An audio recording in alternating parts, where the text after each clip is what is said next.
بسم اللہ الرحمن الرحیم.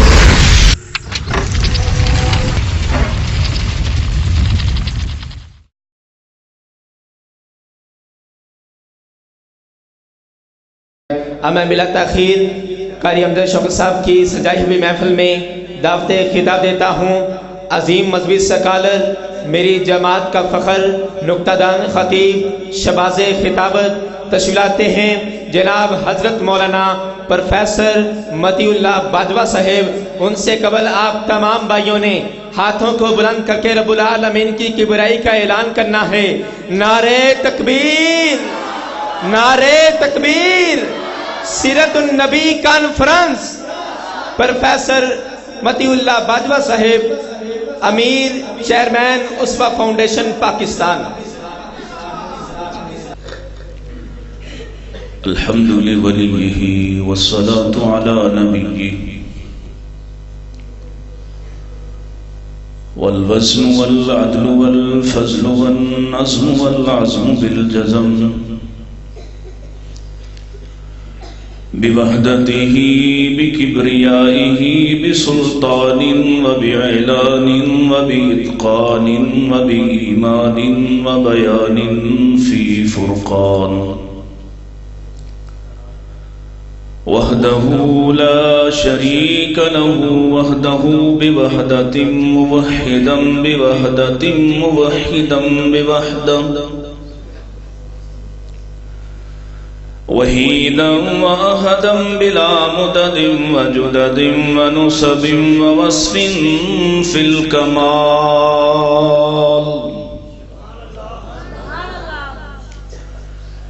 لا شريك له ولا نظير له ولا مثل له ولا مثال له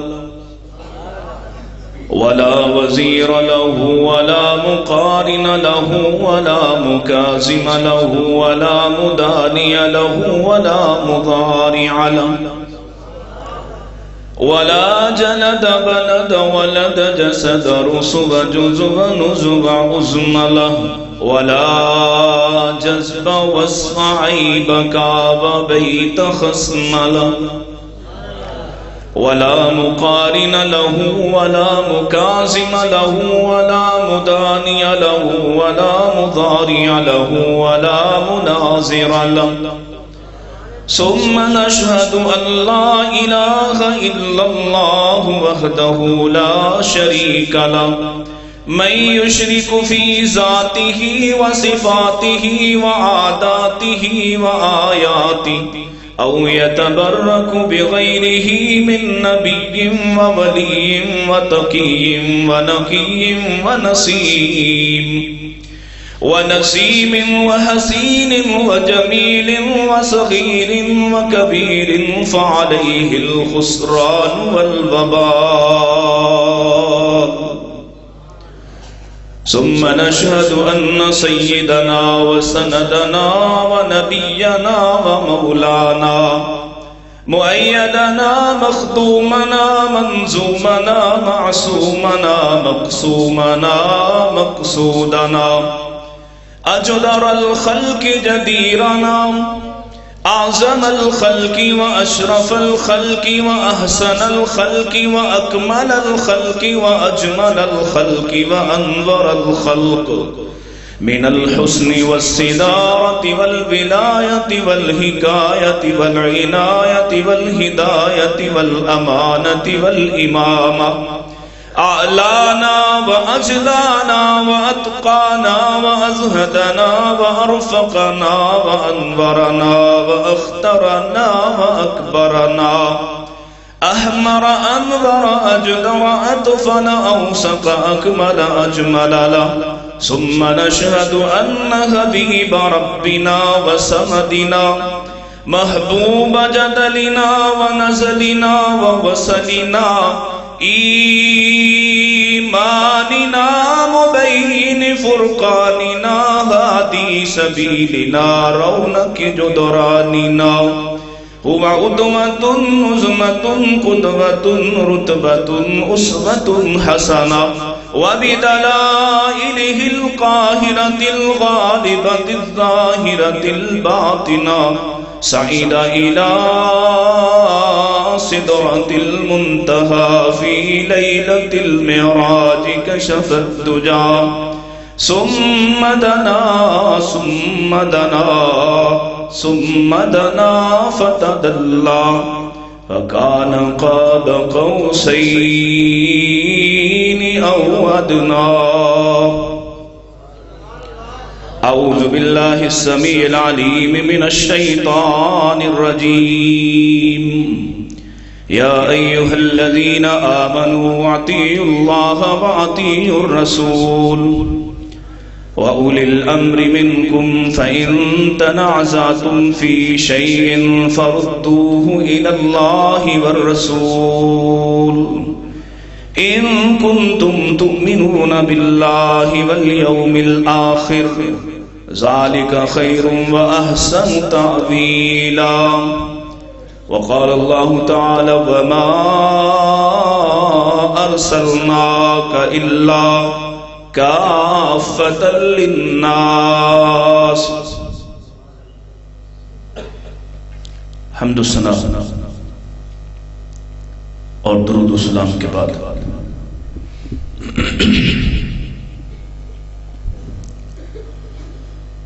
اللہ تعالیٰ کا احسان ہے کہ ہم سب اس وقت اللہ کے گھر میں اللہ کے مہمان بن کر بیٹھے ہیں. علماء سے، خطباء سے، واعظین سے آپ اللہ اور اس کے رسول کی باتوں کو سماعت فرما رہے ہیں.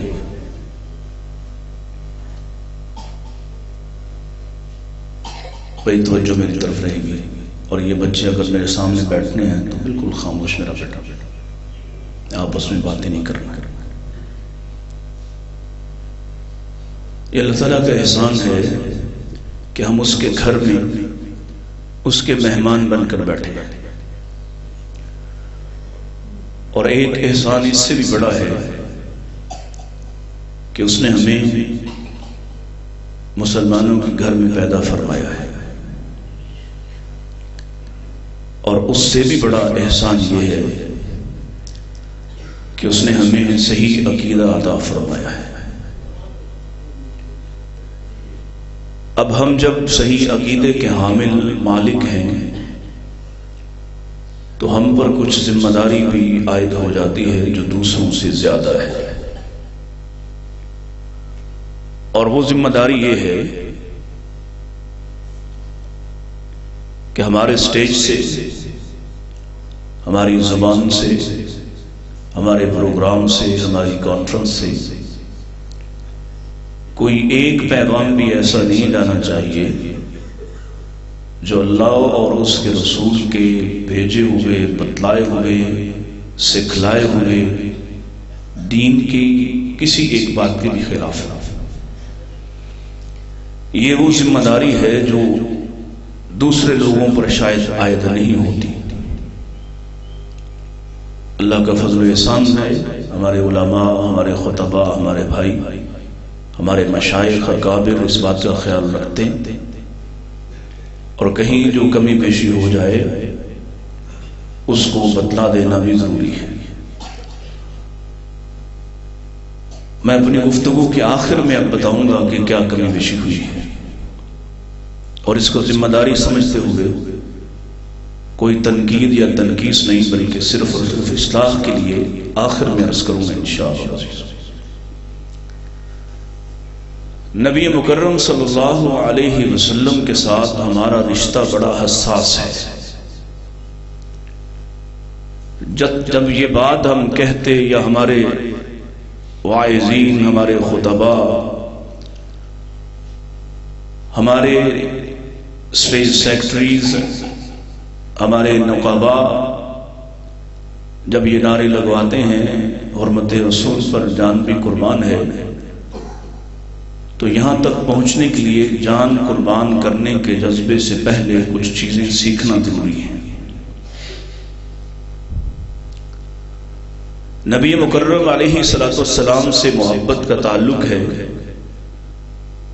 اور بڑا ہی حساس تعلق ہے، اور ایسا تعلق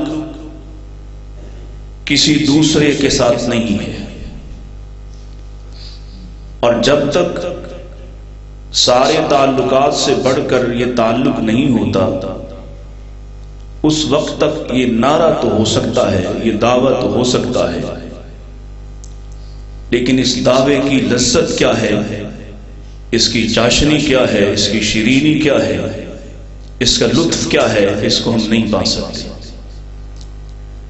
یہ تعلق ایسا ہے کہ سارے تعلقات اس کے لیے قربان کیے جا سکتے ہیں۔ یہ رشتہ ایسا ہے کہ سارے رشتے اس کے لیے قربان کیے جا سکتے ہیں، لیکن یہ وہ شخص کر سکتا ہے جو اس کی اصل، جو اس کی مٹھاس، جو اس کے ذائقے کو چکھ لیتا ہے۔ اور اگر عام لوگ، ہر آدمی یہ دعویٰ تقاضا کرتا ہے، وہ صرف دعویٰ ہے، جب تک کہ وہ اس ذائقے سے آشنا نہیں ہے، اسے اندازہ نہیں ہے وہ کتنی بڑی بات کہتا ہے۔ نبی کریم علیہ السلام کا رشتہ اس دنیا میں نہیں ہے، بلکہ پچھلی دنیا جہاں سے ہم آئے ہیں وہاں سے شروع ہوا، اس دنیا میں ہم نے قائم کیا، اللہ نے ہمیں موقع عطا فرمایا، اور اگر اس کے ساتھ وفا کی تو پھر اگلی دنیا جو عالم برزخ ہے وہاں بھی یہ تعلق ساتھ نبھائے گا، اور پھر آخری اور فائنل جو ڈیسٹینیشن ہے، جو تعلق وہاں تک جائے گا۔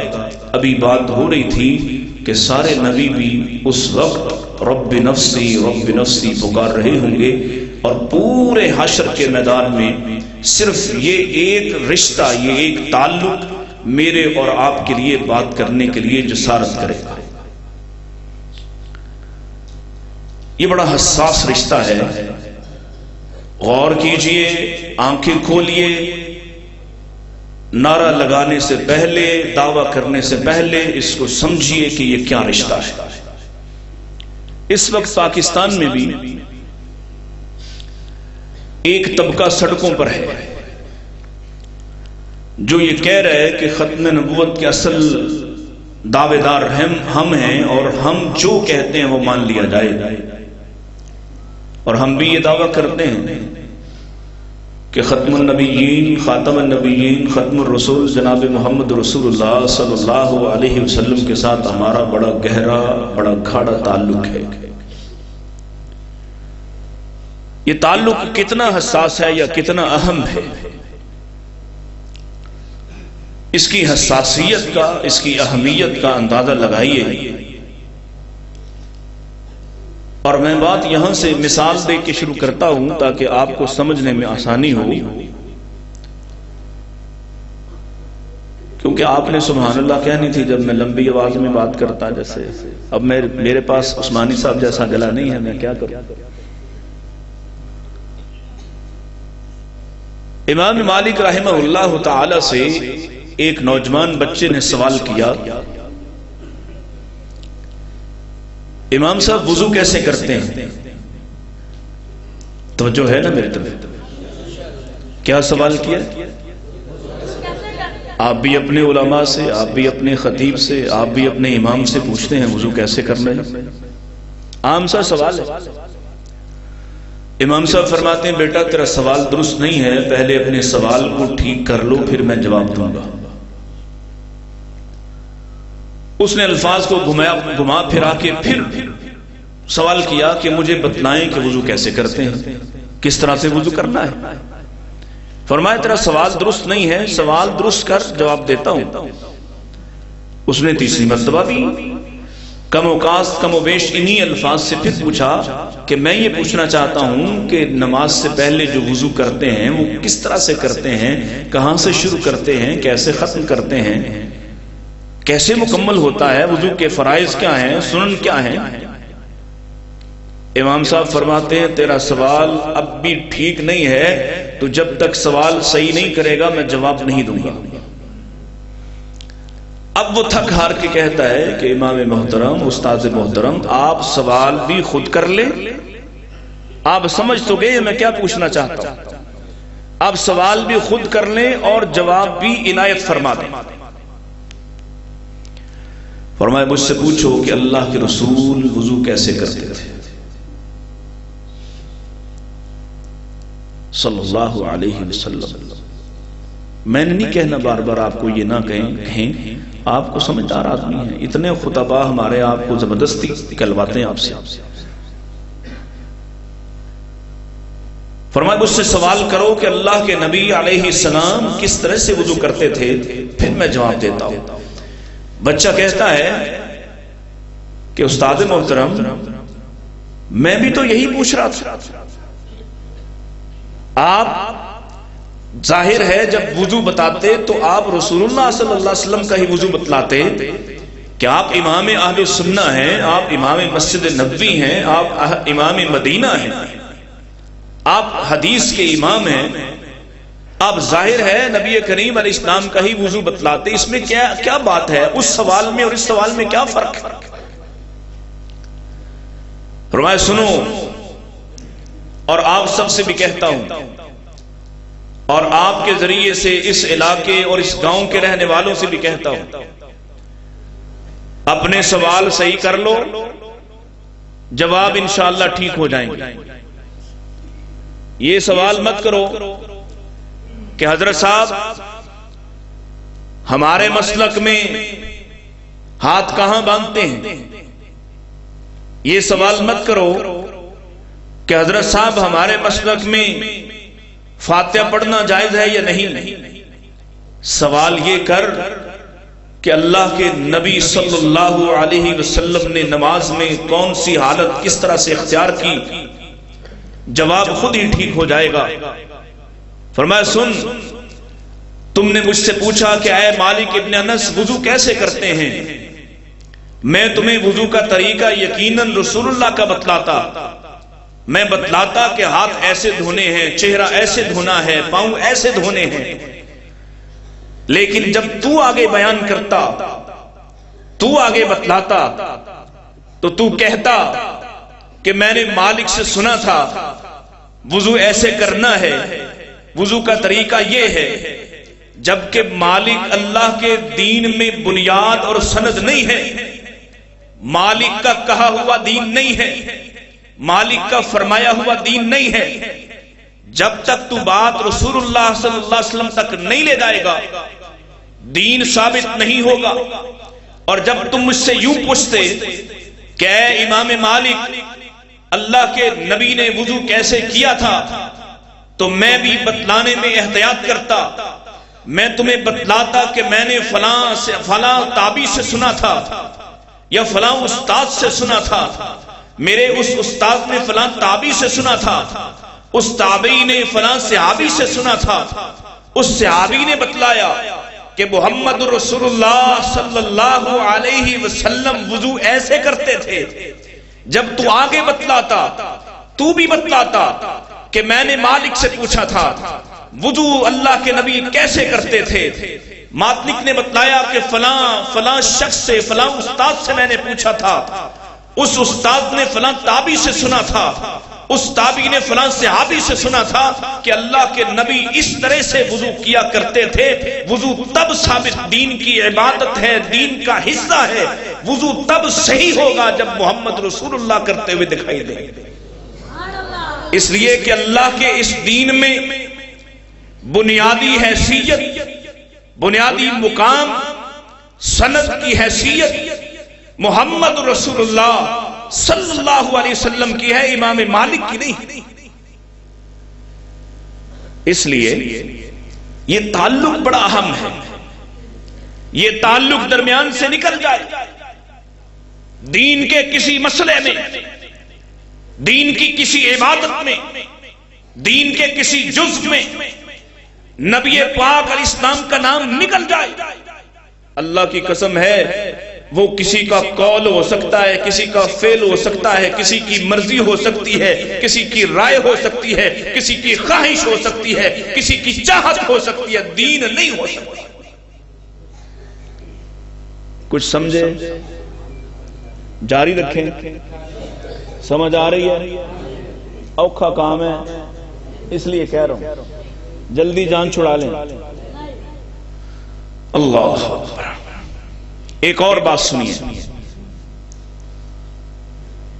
دین میں آپ کی حیثیت کیا ہے؟ جب تک یہ حیثیت سمجھ نہیں آتی یہ تعلق سمجھ نہیں آ سکتا، یہ تعلق سمجھ نہ آئے، ختم نبوت کے دعوے ہزار کر لو، جب تک محمد رسول اللہ صلی اللہ علیہ وسلم کی بنیادی حیثیت، آپ کا مقام اور مرتبہ نہیں سمجھتے، اور خالی شعروں سے یا نعتوں سے یا نظموں سے یہ نہیں سمجھا جائے گا جب تک تمہیں مسائل نہ آئیں، جب تک تمہیں اندازہ نہ ہو کہ نبی پاک علیہ السلام کا اس دین کے اندر کردار اور مقام کیا ہے۔ نبی پاک علیہ السلام کے پاس لوگ بیٹھے ہوئے، سیدنا عمر رضی اللہ تعالیٰ عنہ راوی فرمایا ہم اللہ کے نبی علیہ السلام کے پاس بیٹھے تھے کہ ایسے میں ایک شخص آتا ہے، اس کا لباس انتہائی سفید ہے، اس کے بال انتہائی کالے ہیں، سیاہ بال ہیں، لگتا نہیں ہے کہ مدینہ کا رہنے والا ہو، لیکن اس کے چہرے بشرے سے، اس کے آنے سے، اس کے لباس سے یہ نہیں لگتا کہ یہ کوئی مسافر ہے، کوئی گرد و غبار نہیں، بڑا فریش، تازہ دم، بہترین لباس، اجلا لباس، سیاہ بال، بالوں پہ کوئی گرد نہیں۔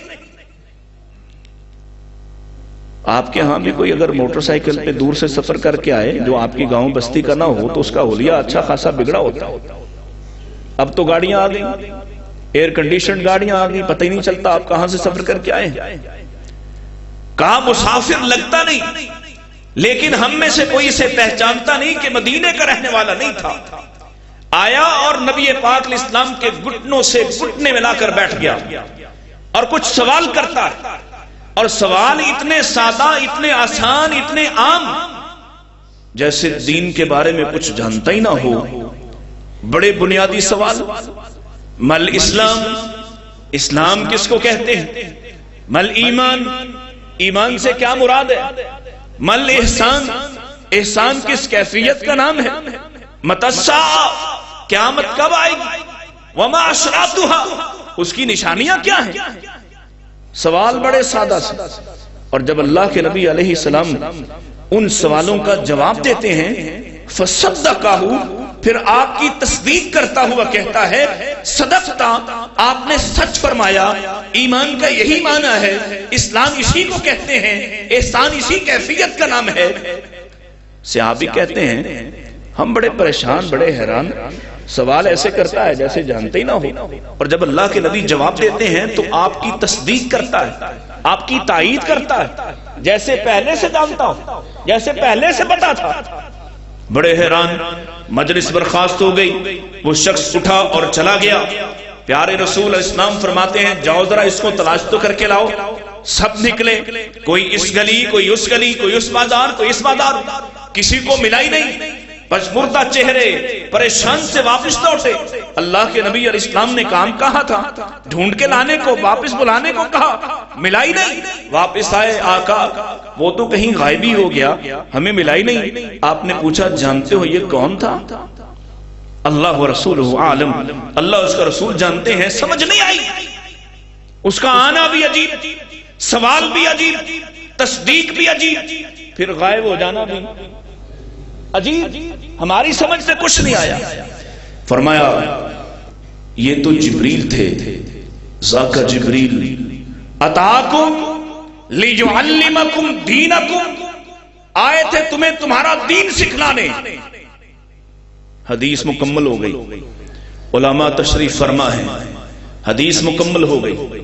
میرا سوال شروع ہوتا ہے، اور میں اکثر جگہ کرتا ہوں کہ بھائی جبریل علیہ السلام دین لے کے آتے تھے، صحابہ کو علم تھا یا نہیں؟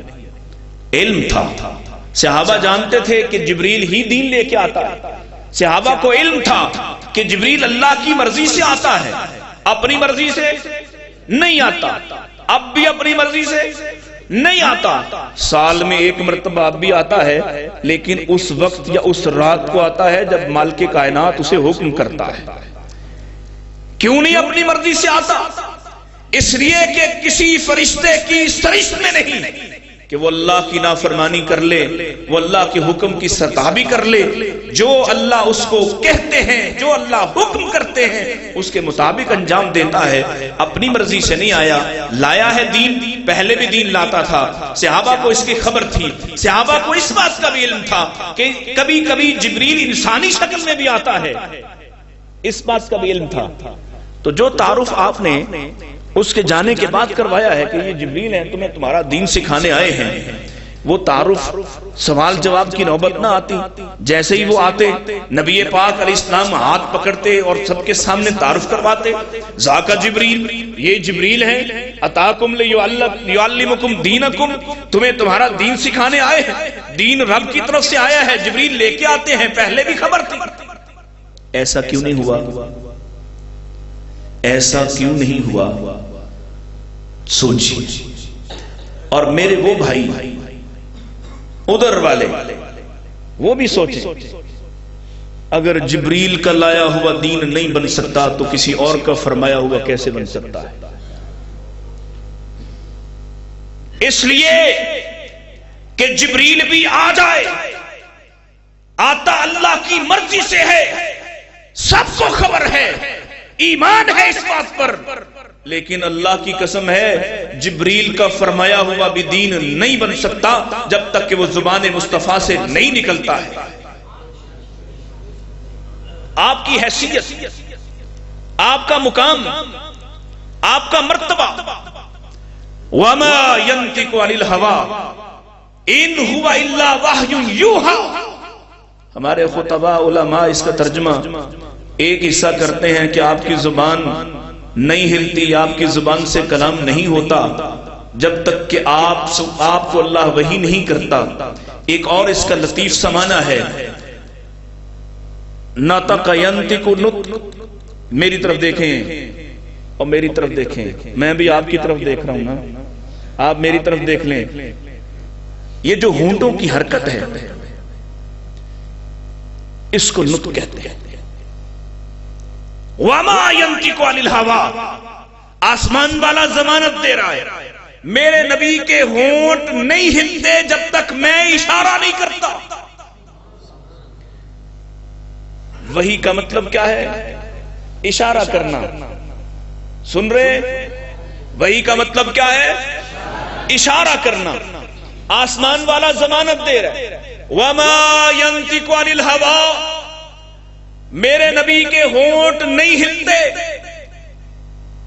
اس وقت تک جب تک کہ ہم وحی نہیں کرتے، اس وقت تک نبی کے ہونٹ نہیں ہلتے۔ یہ ہے مصطفیٰ کی حیثیت، آپ کی زبان، آپ کا کردار۔ لاؤ نا پوری کائنات کے اولیاء کو جمع کر لو، پوری کائنات کے انبیاء کو بھی جمع کر لو، اللہ کی قسم ہے کسی ایک نبی، کسی ایک ولی، کسی ایک انسان کے بارے میں اللہ نے اس کی پوری زندگی کی قسم نہیں اٹھائی ہے۔ یہ مصطفیٰ کو مقام حاصل ہے۔ آسمان والا فرماتا ہے لعمرک، تیری ساری زندگی کی قسم ہے، تیرے دن رات کی قسم، تیرے لیل و نہار کی قسم، اٹھنے بیٹھنے چلنے پھرنے کی قسم، کھانے پینے سونے کی قسم، لعمرک، کسی اور کی زندگی اس قدر محفوظ نہیں ہے جیسے محمد رسول اللہ صلی اللہ علیہ وسلم کی زندگی اللہ نے محفوظ بنائی ہے۔ یہ دین آخر تک رہنا تھا، اس دین کو سمجھا نہیں جا سکتا، آپ کے مقام اور آپ کی محبت کی وہ لذت نہیں آ سکتی جب تک تمہیں پتہ ہی نہ ہو یہ مقام اور مرتبہ اور یہ رشتہ کتنا بڑا ہے۔ اللہ اکبر۔ آئیے آگے بڑھتے ہیں۔ جب اس مقام کو سمجھ لیا، اور ایک اور میں دلیل دینا چاہوں گا کہ آپ کی زبان سے نکلے تو حلال، آپ کی زبان سے نکلے تو حرام، ایسا ہی ہے؟ کسی اور کے حرام کرنے سے حرام ہوتا، کسی اور کے، یہ آنے والی گفتگو میں آپ کو سمجھ آئے گی، کسی اور کے لا یجوز کہنے سے جواز ختم ہوتا، کسی اور کے منع کرنے سے منع ہو سکتا۔ اللہ نے کس کے لیے کہا؟ وما آتاکم الرسول فخذوہ، جو میرا پیغمبر تمہیں دے دے، جہاں کھڑا کر دے، جس بات کا حکم کر دے، جو تمہارے لیے حلال کر دے، وہاں اس کو لے لو، اس کو حلال سمجھو۔ وما نہاکم عنہ فانتہوا، اور جہاں میرا پیغمبر منع کر دے، روک دے، پھر رک جاؤ، اس سے باز آ جاؤ، اور ایسے باز آؤ جیسے کل مصطفیٰ کی جماعت باز آئی۔ کیسے باز آئی؟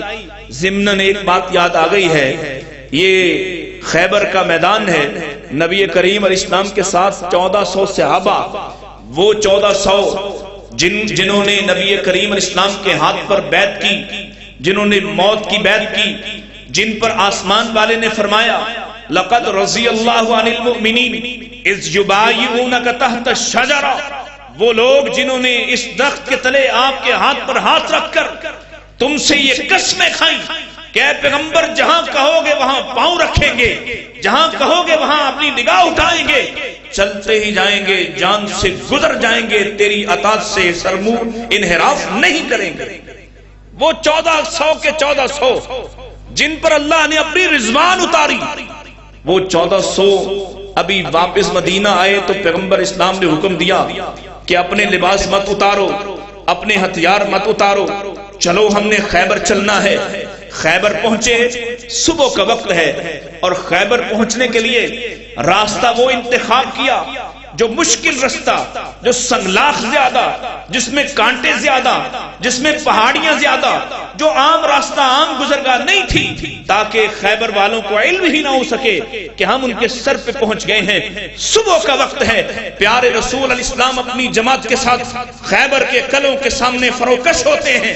خیبر والے، کھیتی باڑی کرنے والے، اپنے گھروں سے اپنے جانوروں کو، گدھوں کو لے کر، جن سے وہ کھیتی باڑی کرتے تھے، ان کو لے کر باہر نکلے اپنے قلعوں سے۔ سامنے محمد اسلام کا لشکر کھڑا ہے، پریشان ہوئے، گھبرا گئے اور کہنے لگے محمد اسلام آ گئے، واپس دوڑے، اپنے اپنے قلعوں میں بند ہو گئے۔ چند گدھے باہر رہ گئے، چند گدھے، محمد اسلام کی جماعت، آپ کے صحابہ نے ان گدھوں کو پکڑا، ان کو ذبح کیا، بھوک کے مارے ہوئے۔ کتنا لمبا سفر کیا تھا، پاس رسد اور سامان ہے نہیں، کتنے دنوں کے فاقے ہیں، توجہ میری طرف رہے گی تو بات سمجھ میں آئے گی۔ اتنے دنوں کو بھوکے ہیں، اتنی مشکل کا سفر کیا ہے، مسلسل پہلا سفر ختم ہوا، آرام کا موقع بھی نہیں ملا ہے کہ اگلا سفر شروع ہوا۔ اللہ اکبر، جب یہاں پہنچے، گدھے پکڑے، گدھوں کو ذبح کیا، گوشت بنایا، ہنڈیوں پہ چڑھایا، پکا کے اپنے سامنے رکھ کے صفے باندھ کر بیٹھ گئے کھانے کے لیے کہ ایسے میں رسول اکرم علیہ السلام نے سیدنا طلحہ بن عبید اللہ رضی اللہ تعالیٰ عنہ کو حکم دیا، طلحہ میرے پاس آؤ، آئے ہیں آقا، حکم دیجئے، لبیک و صادیق، میرے ماں باپ آپ پر قربان ہوں، فرمائیے کیا حکم ہے، کیا آرڈر ہے؟ کہا جاؤ لوگوں میں اعلان کر دو، جو گوشت تم نے بڑی محنت سے پکا کے سامنے رکھا ہے، جو کھانا تم نے تیار کیا ہے، تم بھوکے بھی بڑے دنوں کے، تم فاقوں میں ہو، تم نے سفر بھی کیا، سامنے دشمن بھی کھڑا ہے، دشمن سے مقابلہ بھی سر پہ ہے، لیکن اللہ اور اس کے رسول نے تمہارے لیے گدھوں کا گوشت حرام کر دیا۔ کیسے مانا؟ کیسے مانا؟ کنگن پور والوں کیسے مانا؟ جیسے تم مانتے ہو۔ نبی کی حدیث آئے، نبی کا فرمان آئے، نبی علیہ السلام کا عمل آئے، آقا کی سنت آئے، تم پہلو بچا کے گزر جاتے ہو، چلو باقی میں کچھ مان ہی لیتا ہوں، نماز میں نبی کے طریقے پڑھتا ہوں، اگر داڑھی نہیں رکھوں گا تو کیا ہو جائے گا، اگر شلوار نہیں اٹھاؤں گا تو کیا ہو جائے گا، اگر شادی نبی کے طریقے پر نہیں کروں گا تو کیا ہو جائے گا، اگر بہنوں بھائیوں کے ساتھ نبی علیہ السلام کی سنت کے مطابق تعلق نہیں رکھوں گا تو کیا ہو جائے گا۔ ایسے مانا؟ کئی دن کے بھوکے، فاقہ زد، کئی دنوں کا تھکے ہوئے، دشمن کے سامنے کھڑے ہیں، لڑائی سر پر ہے۔ کہہ سکتے تھے نا کہ یا رسول اللہ اگر حرامی کرنا تھا تو ذبح کرنے سے پہلے کر دیتے، گوشت بنانے سے پہلے کر دیتے۔ اتنی محنت مشقت کر کے کھانا جب آتا ہے سامنے، اشتہا کی، بھوک کی کیا حالت اور کیا کیفیت ہوتی، لیکن امتحان بھی اللہ نے انہی کا لیا، اور اسی لیے فرمایا اولئک الذین امتحن اللہ، اللہ نے ان کا امتحان لیا، ان کے دلوں کو جانچا، اور سوائے تقوی کے اور کچھ ملا؟ سوائے نبی کی محبت کے اور کچھ ملا؟ کہ کھانا کیا؟ یہ تو وہ تھے جنہوں نے بیٹوں کو چھوڑا، جنہوں نے بھائیوں کو چھوڑا، جنہوں نے والدین کو چھوڑا. یہ تو وہ تھے اللہ کی قسم حقیقی بھائیوں کے ساتھ لڑائی کی، حقیقی ماموں کے ساتھ لڑائی کی، حقیقی رشتوں کے خلاف لڑ پڑے. ان کے سامنے اگر ابو عبیدہ رضی اللہ تعالیٰ عنہ کی طرح حقیقی باپ بھی آیا ہے، محمد اسلام کے رشتے کو بڑا مانتے ہوئے باپ کا سر قلم کر دیتا ہے، نبی کی وفا کو بڑا کر کے دکھاتا ہے. وہ ایسے تھے. سیدنا طلحہ رضی اللہ عنہ فرماتے ہیں میں نے اپنی آنکھوں سے دیکھا ایک شخص بھی ایسا نہیں جس نے لقمہ اٹھایا ہو اور منہ میں رکھ لیا. نبی کے تعلق کو سمجھو. کیوں سمجھو؟ کہ جب تک یہ سمجھ نہیں آئے گا ایمان کا ذائقہ، ایمان کا لطف نہیں آ سکتا ہے. تمہیں سمجھ نہیں آ رہی، تم سمجھے ہو اور اہل حدیث بھی سمجھے ہیں، صرف نماز پڑھ لینا نبی علیہ السلام کے طریقے پر یہ کافی ہے، یہی ختم نبوت کا معنی ہے، یہی رسالت کو ماننے کا معنی ہے. باقی کاموں میں اپنی مرضی چلتی رہے، کوئی مسئلہ نہیں، جو دل میں آئے وہ کرے، کوئی مسئلہ نہیں. آئیے آگے بڑھیے. اور پھر ایک اور بڑا مسئلہ ہے، وقت میرے پاس کم ہے، کافی دیر آپ نے انتظار کروایا ہے اور ابھی واپسی اور پھر صبح کی بہت ساری مصروفیات ہیں. سنیے سنیے، آپ کے پاس کھلا ہے نا، میرے پاس نہیں رہا، آپ نے 2 گھنٹے بٹھا دیے مجھے. سنیے، توجہ میری طرف. میں اپنی بات کو سمیٹتے ہوئے کوشش کرتا ہوں جلدی آپ کو کچھ سمجھانے کی کوشش کر سکوں.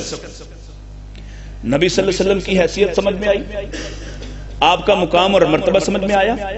نبی سے اختلاف نہیں ہو سکتا. نبی سے اختلاف، بولو بولو. جتنے شوق سے آپ لا الہ الا اللہ پڑھ رہے تھے، اب میری بات کا بھی جواب دے دیں. نبی سے اختلاف ہو سکتا ہے؟ نبی کی بات کو چھوڑا جا سکتا ہے؟ نبی کی بات کس قدر اہم ہے. میرا اور آپ کا عمل دین نہیں ہے. میرا عمل مجھ سے کسی بڑے کا عمل، اس سے کسی بڑے کا عمل دین نہیں ہے. توجہ میری طرف، توجہ میری طرف. یہ بچوں کو خاموش کروا دیں جن کے پاس بیٹھے ہوئے. میرا عمل، آپ کہہ سکتے ہیں کہ محترم باجوہ صاحب کی داڑھی سنت کے مطابق یا دین کے مطابق. آپ کہہ سکتے ہیں ہم نے فلاں شادی اٹینڈ کی، وہ شادی دین کے مطابق تھی، لیکن دین تو نہیں ہے. دین کے مطابق فلاں آدمی، اس کا کاروبار دین کے مطابق، فلاں آدمی کا رویہ طرز عمل دین کے مطابق، دین نہیں ہے. سمجھے یہ بڑی کام کی بات. اگر سمجھ میں آئی تو بڑی کام کی بات. کس کا رویہ، کس کا کہا ہوا، کس کا فرمایا ہوا، کس کا قول، کس کا فعل، حتیٰ کہ کس کی خاموشی دین ہے. وہ کون ہے؟ محمد رسول اللہ صلی اللہ علیہ وسلم. کہ میرے آقا بولیں تو دین، چلیں تو دین، بیٹھے تو دین، کہیں تو دین، خاموش رہیں تو دین، سو جائیں تو دین، اٹھ جائیں تو دین، جہاد کریں تو دین، خاموش بیٹھے رہیں تو دین، تعلیم دیں تو دین. اللہ کی قسم میرے آقا اپنی بیوی کے ساتھ تعلق قائم کریں تو دین، نہائیں تو دین، نہائیں تو دین، اللہ کے نبی کھائیں تو دین. صرف ایک شخص ہے، اس سے اختلاف ہو سکتا ہے؟ بہت بڑا مسئلہ ہے، بہت بڑی پریشانی ہے. باپ سے اختلاف ہو سکتا ہے؟ بولو، کرتے ہو کہ نہیں کرتے؟ باپ سے اختلاف ہو سکتا ہے؟ ہو سکتا ہے؟ نہیں ہو سکتا؟ ہو سکتا. دین کے معاملے میں باپ سے اختلاف، بھائی سے اختلاف نہیں کرتے نا. لوگ کہتے ہیں نبی سے اختلاف کر لیتے ہیں، باپ سے نہیں کرتے. نبی علیہ السلام سے اختلاف کر لیتے ہیں. کیا کہتے ہو؟ حدیث تو سمجھ آ گئی، بات سمجھ میں آ گئی، مانتے کیوں نہیں؟ کہتے میرے ابا جی نہیں مانتے، میرا قوم قبیلہ نہیں مانتا. میرے ماموں میرے چچا نہیں مانتے. بھائی سے اختلاف ہو سکتا ہے, بھائی سے اختلاف کرنا کفر بولو نہیں ہے. باپ سے اختلاف, دینی اختلاف باپ سے ہو تو کفر نہیں ہے.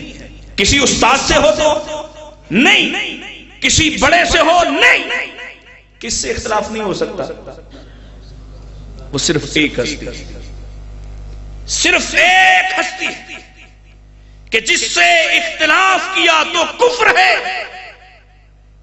باقی سب سے اختلاف جائز ہے. کیوں؟ باقی کسی سے بھی اختلاف ہو جائے فَإِن تَنَازَعْتُمْ فِي شَيْءٍ فَرُدُّوهُ إِلَى اللَّهِ وَالرَّسُولِ. جہاں بھی جس سے بھی اختلاف ہو جائے فیصلہ اللہ کے رسول اسلام کی عدالت سے کروا لینا. فیصلہ جس کے حق میں آئے وہ کھڑا رہے, وہ استقامت دکھلائے. جس کے خلاف آ جائے وہ مان لے گا. سب سے اختلاف ہو سکتا ہے, نبی سے اختلاف نہیں ہو سکتا. کیوں نہیں ہو سکتا؟ اس لیے کہ نبی سے اختلاف کیا تو کفر ہے. اس لیے کہ جب کلمہ پڑھا تھا, جب کہا تھا نا اشہد ان محمدن عبدہ ورسولہ, تو یہ بلینک چیک پہ سائن کیے تھے. اب جو بھی مصطفیٰ علیہ السلام کی طرف سے آئے گا میں آنکھیں بند کر کے مان لوں گا.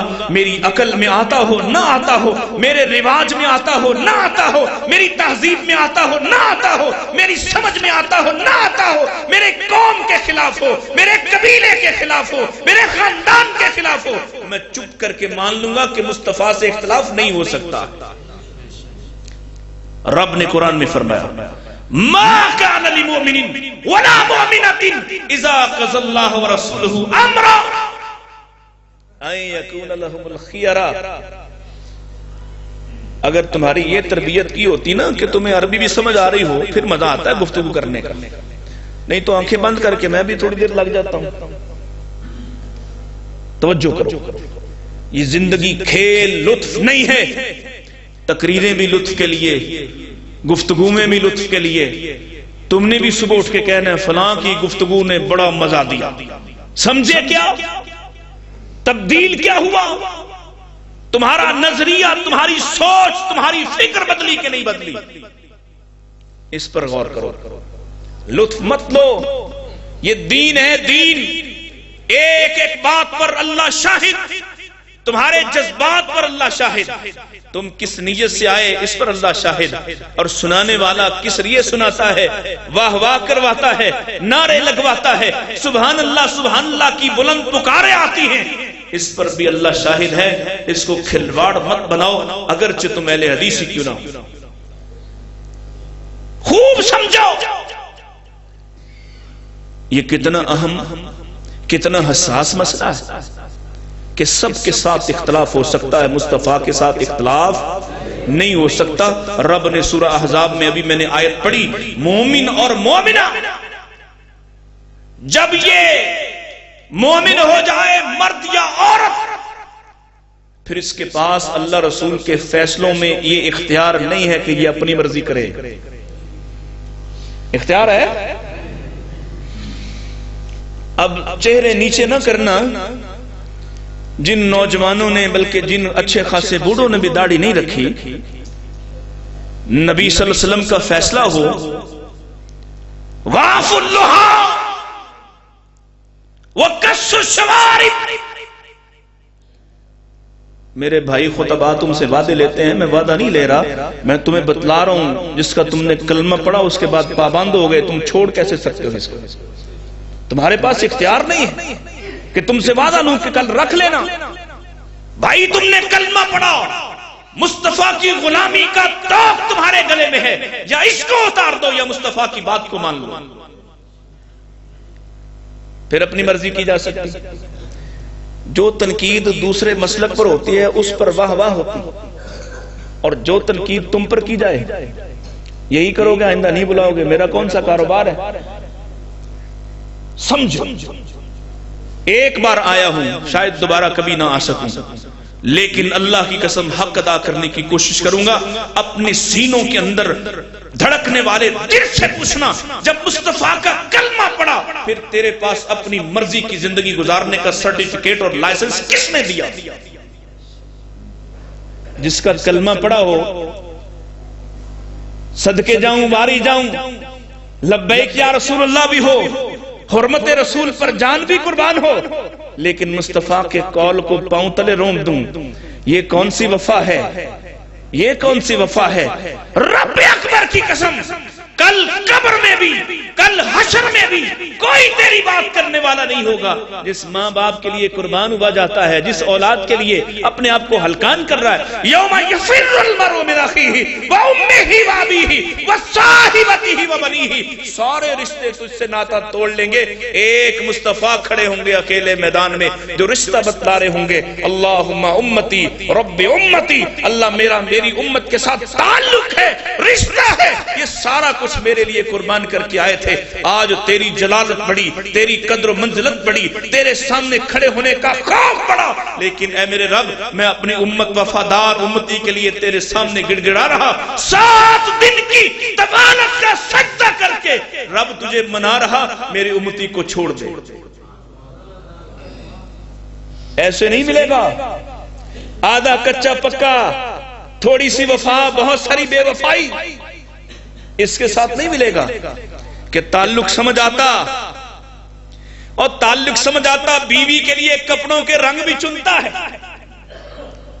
بچوں کے لیے ذبح ہو جاتا ہے, ماں باپ کے لیے قربان ہوا جاتا ہے, دوست یار کے لیے موسموں کی حدت شدت کو بھی محسوس نہیں کرتا.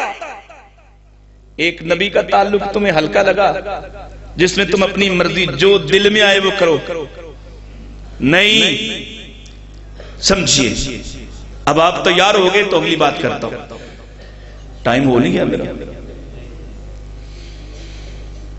نبی سے اختلاف نہیں ہو سکتا, سب سے ہو سکتا, اس لیے کہ نبی سے اختلاف کفر ہے. نبی علیہ السلام سے اختلاف کیا تو دائرہ اسلام سے خارج. اور جب اختلاف ہوتا ہے نا, جب ہو جائے تو کیا کرنا ہے؟ فَإِن تَنَازَعْتُمْ فِي شَيْءٍ فَرُدُّوهُ إِلَى اللَّهِ وَالرَّسُولِ. ہم کہتے ہیں, اللہ کی قسم پوری ایمانداری کے ساتھ کہتے ہیں, پوری دیانتداری کے ساتھ کہتے ہیں, کھلے لفظوں اور کھلے دل سے کہتے ہیں, آؤ کسی ایک مسئلے میں ہم سے اختلاف کرو اور ہمیں لے چلو مصطفیٰ کی عدالت میں. ہمارا دعویٰ غلط نکلے, ہمارا قدم غلط نکلے, ہمارا فیصلہ غلط نکلے, دوسری بات نہیں کریں گے. مصطفیٰ کی سنت دکھا دو, مصطفیٰ کہا ہوا دکھا دو, مصطفیٰ کا فرمایا ہوا دکھا دو, مصطفیٰ کی خاموشی دکھلا دو, دوسری بات نہیں کریں گے. رجوع کر لیں گے, لوٹ آئیں گے, پلٹ آئیں گے, ضد نہیں کریں گے. اور مصطفیٰ علیہ السلام کی بات پیش کرو تو کبھی نہ کوفہ جائیں گے, نہ اجمیر جائیں گے, نہ کسی اور کے پاس جا کے لائسنس لینے کی کوشش کریں گے کہ اس نبی کی بات پر تمہارا کیا رد عمل ہے. اختلاف ہوتا ہے, اختلاف ہو سکتا ہے, اختلاف ہوا. ایک دو اختلاف کی باتیں عرض کرتا ہوں.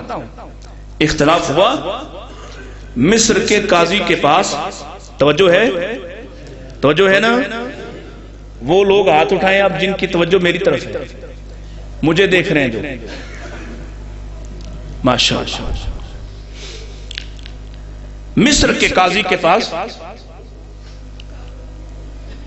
ایک مراسلہ آتا ہے, ایک سرکاری خط آتا ہے. قاضی صاحب کے پاس ایک صحابی رسول جن کا نام عوف بن مالک رضی اللہ تعالیٰ عنہ, وہ بھی تشریف فرما. قاضی صاحب نے وہ خط کھولا, پڑھنا شروع کیا. فیصلہ جناب عمر رضی اللہ تعالیٰ عنہ کی عدالت سے آیا ہے کہ آج کے بعد اس ہاتھ یہ ہو یا یہ ہو, ہاتھ کی انگلیوں اور ہاتھ کی دیت کیا ہے, بدلہ کیا ہے. اب دیکھیں میری طرف دیکھیں گے تو حدیث سمجھ میں آئے گی. لکھا ہوا جناب عمر رضی اللہ تعالیٰ عنہ, اگر کوئی یہ انگوٹھا توڑے, اس کو نقصان پہنچائے تو 15 انگلی, بدلہ کیا ہوگا 15 انگلی. یہ والی انگلی توڑے تو 10 اونٹ, یہ والی انگلی توڑے تو 10 اونٹ, یہ تیسری انگلی توڑے تو 9 اونٹ, اور یہ آخری چھوٹی انگلی توڑے تو 6 اونٹ. یہ کل ملا کے بنے 50. سارا ہاتھ توڑ دے 50. یہ انگلی توڑے تو کتنے؟ 6. یہ توڑے تو کتنے؟ اور یہ دونوں توڑے تو کتنے؟ یہ والا توڑے تو کتنے؟ یہ 50. یہ بدلہ. آج کے بعد یہ فیصلہ نافذ کر دو. اللہ اکبر. قاضی صاحب نے سیدنا عمر رضی اللہ عنہ کا جب یہ فیصلہ پڑھا، صحابی رسول تڑپ اٹھا، کہا مجھے دے دو خط، اور جب تک میں مدینے سے ہو کے نہیں آتا اس پر کوئی فیصلہ نہ کرنا. کیوں؟ کہا میرے پاس دلیل ہے، میرا اور عمر کا اختلاف ہے. اب میں جب تک عمر رضی اللہ عنہ سے بات نہ کر لوں، فیصلہ نہ ہو جائے، تب تک یہ فیصلہ نہ کرنا. گھوڑا لیا، بھاگم بھاگ. ایک حدیث تھی، ایک حدیث، سارا دین نہیں، ایک حدیث، ایک مسئلہ حاکم وقت کے خلاف، کوئی چھوٹا بھی نہیں، اس کے خلاف جس کے بارے میں نبی اکرم صلی اللہ علیہ وسلم نے فرمایا تھا لو کان بعدی نبیا لکان عمر. میرے بعد اگر کسی نے نبوت کی چادر پہننا ہوتی، خلق سے سرفراز ہونا ہوتا تو عمر ہوتے. اس سے اختلاف ہوا جس کے بارے میں آقا نے فرمایا تھا اقتدو باللذین من بعد ابی بکر و عمر. لوگو میرے بعد اگر ضرورت پڑے، اگر کسی چیز کو سمجھنا ہو، اگر کسی عمل کو کرنا ہو، میرے ان دونوں یاروں عمر کی اقتداء کرنا، ان کے پیچھے پیچھے چلتے رہنا. اس کے خلاف اختلاف ہوا. وہاں سے آئے حضرت عمر رضی اللہ تعالیٰ عنہ ان کے سامنے بیٹھے اور ہاتھ میں وہ خط لہرا کے پوچھا یہ فیصلہ جناب آپ کا ہے؟ ہاں میرا ہے. دلیل کیا ہے؟ بولو. دلیل کس کا فرمان ہے؟ دلیل عمر کا فرمان بھی نہیں بن رہا. دلیل کیا ہے؟ سوال ہو سکتا ہے نا؟ اگر عمر رضی اللہ تعالیٰ سے سوال ہو سکتا ہے تو پھر کسی سے بھی ہو سکتا ہے. جو لوگ کہتے ہیں سوال نہیں کرنا، بڑوں کا ادب ہے، ادب اپنی جگہ، احترام اپنی جگہ، لیکن سوال ہوگا. جہاں بھی مصطفیٰ علیہ السلام کے فرمان کے، آپ کے قول کے، فعل کے، عمل کے کوئی خلاف جائے گا اس سے دلیل پوچھی جائے گی. اور دلیل کسی اور کا عمل، کسی اور کا کہنا، کسی اور کا فرمانا نہیں ہے. دلیل کہتے ہیں مصطفیٰ کے فعل، قول، عمل، خاموشی کو. کہا دلیل کیا ہے؟ سیدنا عمر رضی اللہ عنہ فرماتے ہیں دلیل تو میرے پاس نہیں. وہ بھی سمجھتے ہیں دلیل کس کو کہتے ہیں. دلیل تو میرے پاس نہیں، میں نے قیاس کیا، گمان کیا، میں نے مقرر کر دیا. کہا پھر سنیے آپ کا فیصلہ غلط ہے، تمہارے پاس کیا دلیل ہے کہ میرا فیصلہ غلط ہے؟ اب بیان کرنے کا انداز سنیے صحابی کا. کہتا یہی مدینہ تھا، یہی مدینہ تھا. سمیت خلیلی، میں نے اپنے خلیل سے سنا. تعلق، رشتہ. یہ علماء جانتے ہیں جب صحابی یوں بیان کرتا ہے سمیت خلیلی، اس نے براہ راست سنا ہے، نبی سے رشتہ بھی بتلا رہا ہے. میں نے اپنے خلیل سے سنا الا ان الاصابع فی الدیۃ سواء، ہاتھ کی انگلیوں کی دیت برابر. یہ والی توڑے تب بھی 10 اونٹ، یہ توڑے تب بھی 10 اونٹ، یہ توڑے تب بھی 10 اونٹ، یہ توڑے تب بھی 10 اونٹ، یہ توڑے تب بھی. ہاتھ کی انگلیوں کی دیت برابر. کیا کیا ہوگا جناب عمر رضی اللہ عنہ نے؟ میں حاکم، میں نے فیصلہ کیا، فیصلہ بے شمار شہروں میں جا چکا، اب میری توہین ہے اگر واپس لوں. یہ کیا رفع الیدین نہیں کرتے. کیوں؟ کہتا مجھے شرم آتی. کیوں نہیں کرتا؟ لوگ کیا کہیں گے؟ نبی کا فیصلہ آیا، دلیل آ گئی، آمین کیوں نہیں کہتا؟ میرے مولوی صاحب نہیں کہتے. واہ واہ سبحان اللہ. جناب عمر کے پاس دلیل آئی ہے، اپنے کاتب کو بلایا، کہا لکھو اوپر میرا فیصلہ لکھو جو میں نے کیا تھا کہ اس کے 15، اس کے 10، اس کے 10، اس کے 9، اس کے 6، یہ فیصلہ اوپر لکھو۔ لکھ دیا۔ اب نیچے لکھو عوف بن مالک کی سند سے نبی پاک علیہ السلام کا یہ فرمان لکھو کہ ہاتھ کی انگلیوں کی دیت برابر ہوتی ہے۔ لکھ لیا۔ اب کیا کرنا؟ کہا تیسری بات لکھ، اگر تمہارے سینوں میں ایمان ہو تو سمجھ جاؤ، اور جہاں جہاں میری آواز جاتی ہے وہ سن لیں۔ جناب عمر رضی اللہ تعالیٰ نے رجوع کیا، لاٹے پلٹے اور لکھوایا، لکھ لوگو ردو قول عمر، عمر کے قول کو چھوڑ دو، نفذو قول رسول اللہ، اللہ کے رسول کے فیصلے کو نافذ کر۔ اس لیے کہ جب مصطفیٰ کی بات آ جائے تو پھر کوئی اپنی بات پہ اڑا رہ سکتا، پھر کوئی اپنی بات پہ ضد کر سکتا؟ خاتم النبیین کا کلمہ بھی پڑھتا ہو، نبی پاک کی شہادت بھی دیتا ہو اور مرضی بھی کرتا ہو، یہ کیسے ہو سکتا ہے؟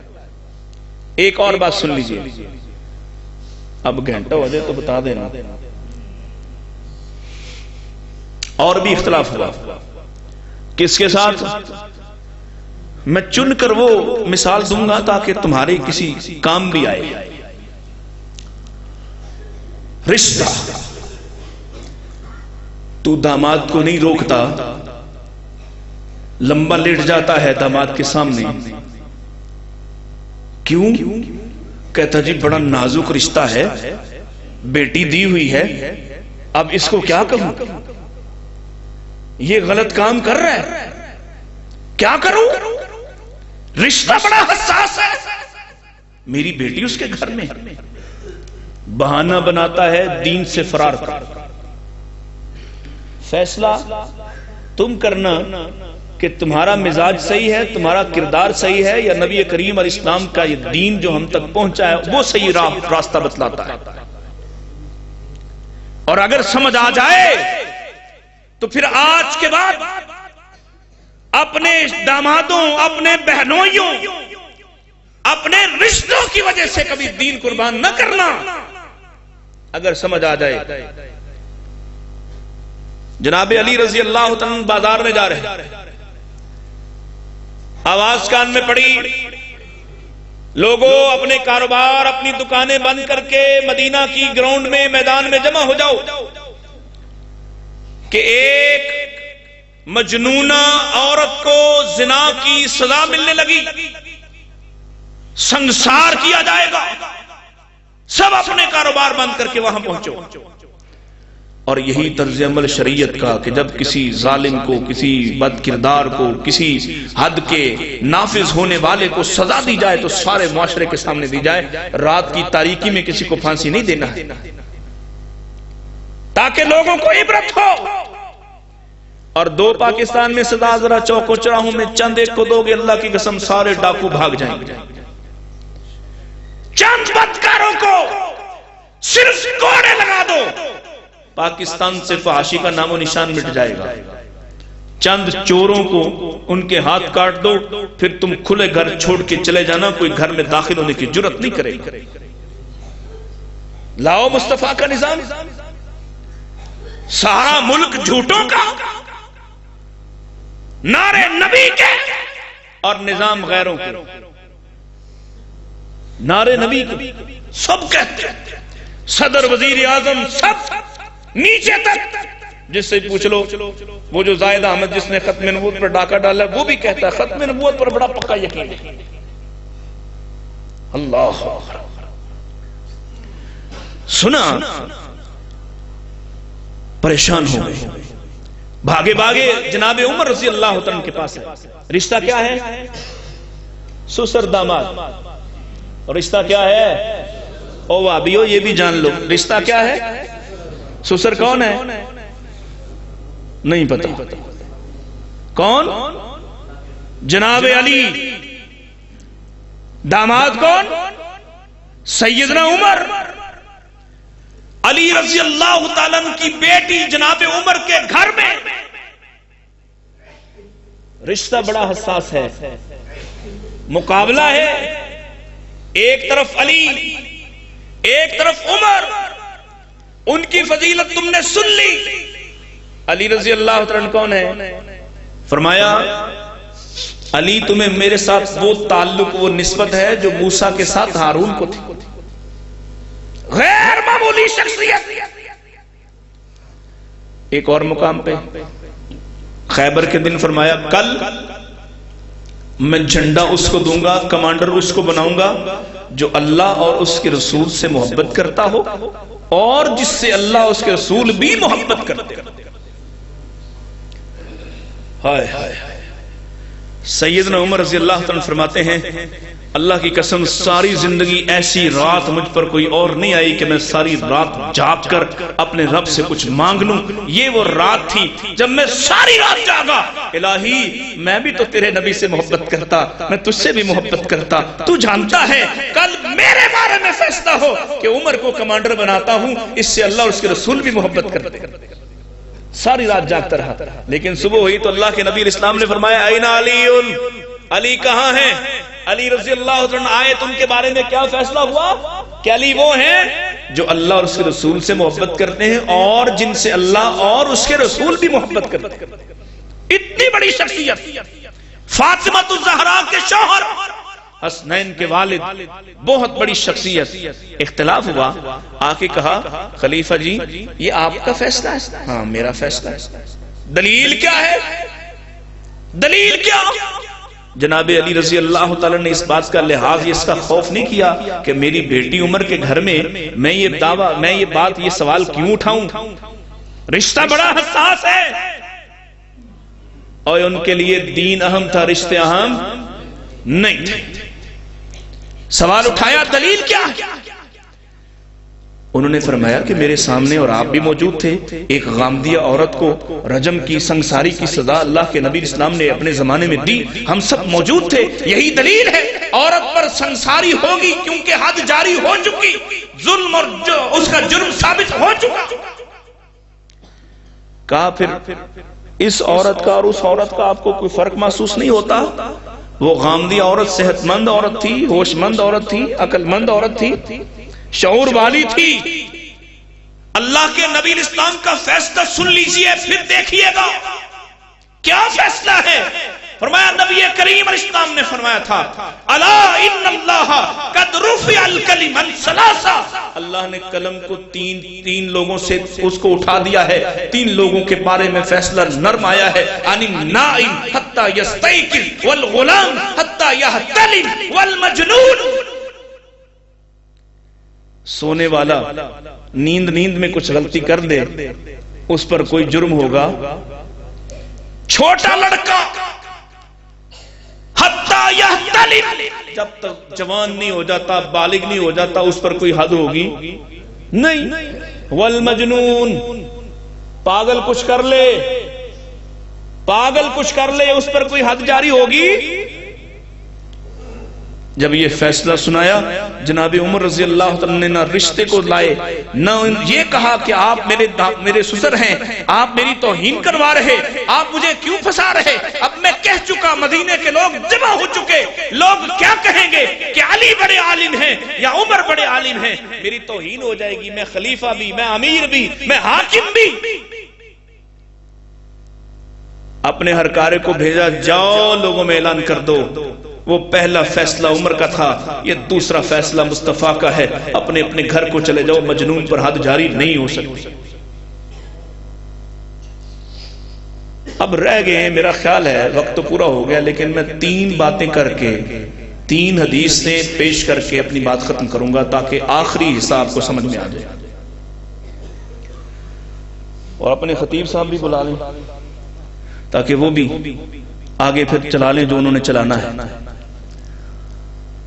پہلی بات توجہ ہے، وہ تو میں لیٹ گیا ہوں بڑا، لیکن اب کام کی بات سنائے بغیر جاؤں گا نہیں.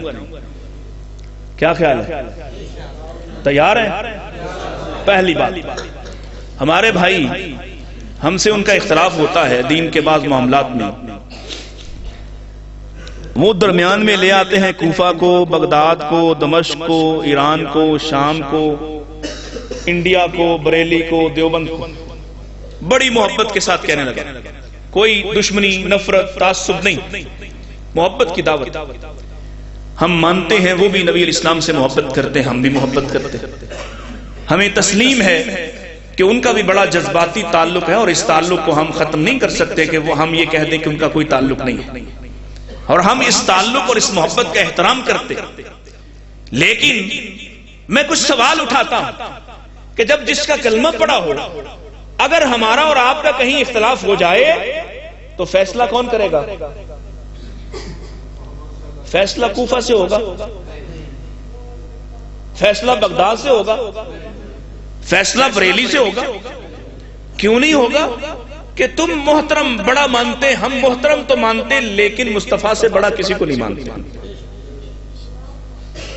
ہم احترام کرتے، محبت کرتے، اولیاء اللہ سے، بزرگان دین سے محبت رکھتے، عقیدت رکھتے، لیکن کیا کریں، مجبوری یہ ہے جس کا کلمہ پڑا ہے اس سے کسی کو بڑا نہیں سمجھ سکتے۔ یہ ہماری مجبوری۔ پہلی بات، نبی کریم علیہ السلام مسجد میں تشریف لاتے ہیں، لوگ بیٹھے ہوئے آپس میں باتیں کر رہے ہیں، لوگ بیٹھے ہوئے شام مغرب کا وقت آپس میں باتیں کر رہے، اذان ہو چکی، اللہ کے رسول اسلام نماز پڑھنے پڑھانے کے لیے آئے تو لوگ آپس میں باتیں کر رہے۔ آقا نے دیکھا تو فرمایا صلو قبل المغرب، صلو قبل المغرب، صلو قبل المغرب، 3 مرتبہ ارشاد فرمایا مغرب کی فرض نماز سے پہلے 2 رکعتیں پڑھو، 2 رکعتیں پڑھو، 2 رکعتیں پڑھو۔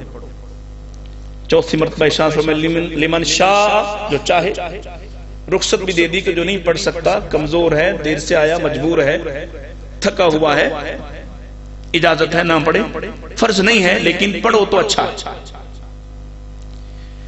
حکم آ گیا نبی علیہ السلام کا، تم پڑھتے ہو نا اپنی مسجد میں، نماز سے پہلے، مغرب کے بعد، اذان کے بعد، جماعت سے پہلے 2 رکعت پڑھتے ہو؟ کیوں پڑھتے ہو؟ نبی علیہ السلام کی سنت ہے۔ اس سنت کو ادا کرنے سے نماز تاخیر ہوتی۔ اب میں کتاب کا نام نہیں لیتا محبت کی وجہ سے، کتاب کا حوالہ اور نام میرے پاس ہے، میں نام نہیں لیتا، کسی کی دل آزاری نہیں چاہتا۔ ہمارے بھائیوں نے لکھا، کہتے ہیں لا یجوز، پہلا ہی تلوار چلا، جائز نہیں۔ کیوں جائز نہیں ہے جی؟ ادھر اذان ختم ہو، ادھر جماعت شروع ہو جائے، وجہ کیا ہے؟ مصطفیٰ علیہ السلام نے وقت دیا، لوگ آتے تھے، اور مدینہ کوئی محلہ نہیں تھا، مختلف پہاڑیوں، مختلف وادیوں میں لوگ رہتے تھے، عوالی میں رہتے تھے، اذان کی آواز سنتے تھے، اذان کی آواز سن کر اپنے گھروں سے وضو کر کے نکلتے تھے۔ آنے میں کچھ وقت لگتا تھا، تاخیر ہو سکتی ہے، کتنی تاخیر؟ کچھ وقت تو لگتا ہوگا، کچھ وقت تو لگتا ہوگا۔ صحابی عبداللہ ابن ام مکتوم جیسے نابینا بھی اپنے گھر سے چل کے آتے ہیں، کچھ وقت تو لگتا ہوگا۔ ادھر اذان ختم ہوتی ہے، ادھر اللہ اکبر ہو جاتا ہے، وجہ کیا ہے؟ کہتے ہیں ہمارے مذہب میں یہ جائز نہیں ہے۔ کیوں جائز نہیں ہے؟ فرمایا لما فیہ تاخیر من صلاة المغرب لا یتنفل قبل الفرض بعد الغروب، غروب کے بعد کوئی نفل نہیں پڑھنا۔ فیصلہ ایک طرف نبی کی بات، ایک طرف جناب کا فیصلہ، اختلاف ہو جائے تو فیصلہ کس کا مانا جائے گا؟ اختلاف ہوا، آپ نے لکھا لما فیہ تاخیر من صلاة المغرب، کہ اگر 2 رکعتیں پڑھیں تو مغرب کی نماز میں تاخیر ہو جاتی ہے، دیر ہو جاتی ہے۔ میں آپ سے یہ پوچھتا ہوں مغرب کی نماز کا وقت کس پر نازل ہوا؟ مدینے والے پر۔ مغرب کی نماز کا اول وقت کس کو پتا تھا؟ تلخ سوال نہیں کرتا، پوچھ سکتا تھا آپ سے، بھائی مدینے والے کو خبر نہ ہوئی، معاذ اللہ آپ کو پتا چل گیا کہ مغرب کی نماز میں تاخیر ہو جائے گی اگر 2 رکعتیں پڑھ لی؟ یہ سنت کی مخالفت کا مزاج چھوڑ دو، اس میں تباہی ہے۔ کہاں لکھا تباہی ہے؟ فَلْيَحْذَرِ الَّذِينَ يُخَالِفُونَ عَنْ أَمْرِهِ، ان تصیبہم فتنہ او یصیبہم عذاب علیم، اگر تم نے نبی کی مخالفت کو ترک نہ کیا قریب ہے کہ تمہیں کوئی فتنہ آلے یا دردناک عذاب پہنچ جائے۔ نبی کی مخالفت کو چھوڑ دو کہ سب کے ساتھ اختلاف ہو سکتا، سب کی مخالفت ہو سکتی، نبی کی مخالفت کا سوچا بھی نہیں جا سکتا۔ اگلی بات، نبی کریم علیہ السلام حالت احرام میں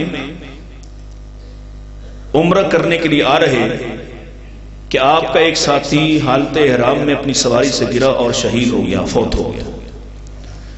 اللہ کے نبی علیہ السلام نے اس کے بارے میں 4 باتیں ارشاد فرمائی، توجہ ہے۔ پہلی بات، اغسلوا بماء وسدر، اس کو غسل دو پانی سے اور بیری کے، بولو فیضان مدینہ کی ڈبی سے، مشک بور سے، فلاں چیز سے، فلاں چیز سے۔ اغسلوا بماء وسدر، پانی سے اور بیری کے پتوں سے۔ وَكَفِّنُوهُ فِي ثَوْبَيْهِ، فرمایا اس نے جو 2 چادریں پہن رکھی ہیں انہی چادروں میں اس کو کفن دے دو۔ کتنی چادریں؟ عام طور پہ کتنی چادریں ہوتی ہیں؟ بولو کبھی نہیں دیا ہوگا کفن، عام طور پہ کتنی چادریں ہوتی ہیں؟ 3۔ کفنوہ فی ثوبیہ، 2 چادروں میں کفن دے دو۔ تیسری بات فرمائی، وَلَا تُخَمِّرُوا وَجْهَهُ وَرَأْسَهُ، اس کا چہرہ اور اس کا سر نہیں ڈھانپنا۔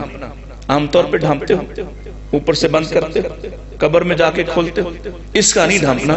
اس کا کفن اس کے نیچے نیچے ہوگا، اس کے سر اور اس کے چہرے کو نہیں ڈھانپنا۔ اور چوتھی بات، اللہ اکبر، فرمایا جب لوگ اٹھیں گے حشر میں، اپنی اپنی قبر سے اٹھیں گے، سب پکار رہے ہوں گے، نبی بھی پکاریں گے رب نفسی رب نفسی، میرا یہ صحابی اٹھے گا، یہ کہے گا لبیک اللہم لبیک۔ فضیلت بیان کی، 3 حکم دیے، 1 فضیلت بیان کی۔ اللہ اکبر۔ یہ حدیث لکھ کر ایک فقہ کی معتبر کتاب میں لکھا، مذہبنا خلاف علی حکم ھذا الحدیث، ہمارا مذہب اس حدیث کے خلاف ہے، ہم نہیں مانتے۔ کیوں نہیں مانتے بھائی؟ تم نے کس کا کلمہ پڑھا؟ کیوں نہیں مانتے؟ ایسی سینکڑوں باتیں۔ آخری بات کرتا ہوں، بڑا مسئلہ ہے یہ بھی۔ چھوٹے بچے کی امامت کو تم مانتے ہو کہ نہیں مانتے؟ بولو۔ کچھ بابے وابی نہیں مانتے، وہ تو مسجد میں اپنے ساتھ بھی کھڑا نہیں ہونے دیتے، صف میں بھی اوئے پیچھے چل نکل یہاں سے، ہوتا ہے نا، یہی کہتے ہیں۔ او اللہ کے ولیو، ان کو اپنے ساتھ نمازیں نہیں پڑھاؤ گے تو کیسے پڑھیں گے؟ ان کو ساتھ کھڑا نہیں کرو گے تو کیسے سیکھیں گے؟ نکل جاؤ، بڑے تڑ۔ چھوٹا بچہ، ایک بڑا مسئلہ ہے، اختلاف ہے۔ ہم کہتے ہیں چھوٹے بچے کی امامت جائز ہے، ہمارے پاس دلیل ہے۔ ہمارے بھائی کہتے ہیں کہ نہیں، یہ جائز نہیں۔ پہلے بات سنیے، حدیث سنیے، پھر ان کا قول بتاؤں گا اور آپ سے سوال کروں گا کہ جس کا کلمہ پڑھا ہو اس کی باتیں مانتے ہیں یا نہیں مانتے۔ ایک قافلہ رسول اللہ صلی اللہ علیہ وسلم کے پاس آتا ہے، کچھ دن آپ کے پاس ٹھہرا، دین سیکھا، جاتے ہوئے پوچھتے ہیں اللہ کے نبی علیہ السلام ہمارے لیے کیا حکم؟ آپ فرماتے ہیں الصلوات الخمس فی یوم و لیلہ، رات اور دن کے اندر 5 نمازیں تم پر فرض، لیکن سنو، اپنا امام اس کو بنانا جس کو قرآن زیادہ یاد ہو۔ کس کو امام بنانا ہے؟ جس کی آواز اچھی ہو۔ تم بھی سن لو، کس کو امام بنانا ہے؟ جس کو قرآن زیادہ یاد ہو، جس کو قرآن زیادہ یاد ہو۔ راگ لگانے آتے ہوں نہ آتے ہو، قرآن زیادہ یاد ہو، صحیح پڑھتا ہو، مجہول نہ پڑھتا ہو، اپنی مرضی کی لے بنا کر نہ پڑھتا ہو، صحیح پڑھتا ہو، اس کو اپنا امام بنانا۔ چلے گئے اپنی بستی میں پہنچے، نماز کے لیے کھڑے ہوئے، آپس میں مشورہ کر رہے ہیں، ایک دوسرے سے پوچھ رہے ابھی چند دن ہی تو مدینہ جا کے آپ کے ساتھ گزارے، کتنا قرآن سیکھا؟ اس سے پوچھ رہے تمہیں کتنا آتا، تمہیں کتنا آتا؟ کوئی بتلا رہا مجھے اتنا آتا، 1 سورت 2 سورت۔ ایک بچہ آگے بڑھتا ہے، وہ کہتا ہے مجھے تم سب سے زیادہ آتا ہے۔ کتنا بچہ ہے؟ 6 سال یا 7 سال کی عمر کا، 6 سال 7 سال کی عمر، حدیث کی صحت کا، حدیث کے حوالے کا میں ذمہ دار، اللہ کے فضل و رحمت سے۔ کتنے سال کا بچہ؟ 6 سال کا یا 7 سال کا، اور وہ بچہ خود بیان کرتا ہے کہ میں اس وقت 6 یا 7 سال کا تھا اور میں نے ایک قمیص پہنی ہوئی تھی، تہبند بھی نہیں تھا، ایک قمیص۔ اور ایک اور روایت میں آتا ہے جب وہ سجدے میں گئے تو ایک خاتون گزر رہی، اس نے کہا اپنے امام کا سطر تو ڈھانپ لو۔ چھوٹا بچہ، تم نے کہاں سے سیکھا؟ تم تو مدینہ بھی نہیں گئے، تم ہمارے ساتھ بھی نہیں تھے، ہم نے آ کے کسی کو سکھایا بھی نہیں ہے، تم نے قرآن کہاں سے سیکھا؟ اس نے کہا وہ جو گاؤں کے باہر درخت ہیں، جھنڈ ہے درختوں کا، جہاں آنے جانے والے مسافر راستے میں آرام کرنے کی غرض سے یہاں رکتے ہیں، وہاں کفار بھی آتے جاتے ہیں، مسلمان بھی آتے جاتے ہیں۔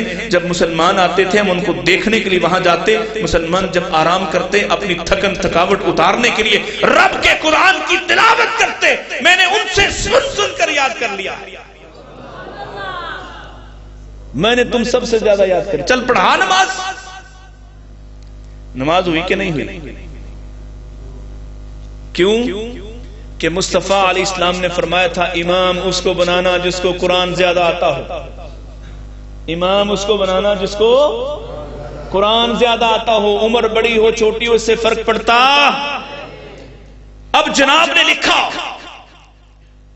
لا يجوز للرجال ان يقتدوا بامرأة او صبی، ہمارے مذہب میں یہ بات درست نہیں ہے، جائز نہیں ہے، کسی مرد کو یہ جائز نہیں کہ وہ عورت یا بچے کے پیچھے نماز پڑھے۔ کیا کریں؟ حدیث آ گئی، بچہ چھوٹا بھی ہو تو نماز پڑھی جا سکتی، قرآن زیادہ آتا ہو۔ عمر کی قید کس بات کی؟ قرآن زیادہ آتا ہو۔ اللہ اکبر، کیوں نہیں مان رہے؟ کیوں نہیں مانتے؟ ایک بات اور کہہ دوں، آپ کے گاؤں میں پکی قبریں ہیں، کن کی؟ مسلمانوں کی؟ بولو وہ پکے مسلمان ہیں انشاءاللہ، وہ سب بھی مسلمان ہیں، اللہ ان سب کو اور پکا مسلمان بنا دے۔ میں کسی کو کافر بنانے نہیں آیا، نہ میرے پاس یہ ٹھیکہ ہے، سب مسلمان ہیں، ان سب سے بھی کہتا ہوں پکی قبریں مسلمان، اوپر کلمے لکھے ہوئے۔ کبھی نبی کا فرمان سنایا تم لوگوں نے؟ کیا فرمان ہے؟ کبھی یاد ہے کسی کو؟ نہا رسول اللہ صلی اللہ علیہ وسلم ان یجسس القبر، قبر پکی وَأَن يُبْنَى عَلَيْهِ، اس پر عمارت، وَأَن يُقْعَدَ عَلَيْهِ، اس پر بیٹھنا، وَأَن يُجَاوِرَ عَلَيْهِ، گدی بنا لینا۔ کس نے کہا؟ کس نے فرمایا؟ جس کی ایک ایک بات آسمان سے آتی، جس کا ایک ایک لفظ کہا ہوا دین ہو، کلمہ پڑھنے کے بعد اس سے فرار ہو سکتا، پھر کس کی بات مانتے ہو؟ کس کی بات مانتے ہو؟ جاؤ، ہم نے وفا کی ہے، ہمارے پاس بھی مال ہے، پیسہ ہے، ماں باپ سے محبت بھی ہے، کوئی ایک قبر دکھا دے جو کسی اہل حدیث نے بنائی ہو، عمارت بنا کے اس پر مجاور بن کے بیٹھا، اور اگر کوئی بنائے تو اہل حدیث ہو سکتا؟ برات کا اعلان کرتے،